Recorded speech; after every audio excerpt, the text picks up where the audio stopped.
আলাইকুম ওয়া রাহমাতুল্লাহি ওয়া বারাকাতুহু।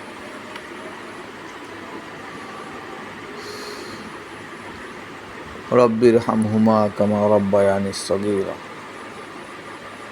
আব্বা নিঃসন্দেহে নির্ধারিত সময়েই চলে গেছেন, আমাদেরকে ছেড়ে চলে গেছেন সসম্মানে। তো আমার শারীরিক অবনতি, অস্বাভাবিক চলাফেরা, কষ্টসাধ্য উঠা বসা, এই মর্মান্তিক দৃশ্য আব্বাকে খুব বেশি মনোকষ্টে ফেলে দিয়েছিল, যা তিনি পাহাড় সম মনোবল দ্বারা লুকাতে পেরেছিলেন ঠিকই, কিন্তু একজন বাবা হিসেবে তা সইতে পারেননি। আমাদেরকে এতিম করে চলে গেছেন না ফেরার দেশে। আল্লাহ তাকে জান্নাতের উঁচু মাকাম দান করুন, আমিন। আমরা চার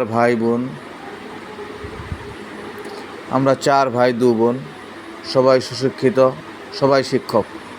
আমাদের কর্তব্য হলো বাবার মন মেজাজ বিবেচনায় নিয়ে তার অসম্পূর্ণ স্বপ্নগুলো পূরণের চেষ্টা অব্যাহত রাখা।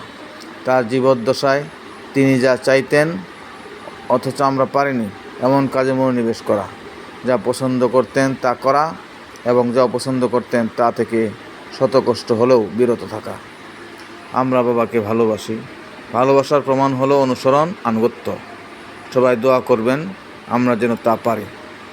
আব্বার কেনা সবচাইতে প্রিয় জমিতে বাবার স্মারক হিসেবে তারই নামে গড়ে উঠেছে জামিয়া আমির বিন আজহার রহমতুল্লাহ আলাইহি তিলেকপুর। আজ এই মাদ্রাসায় আমার শেষ ঠিকানা।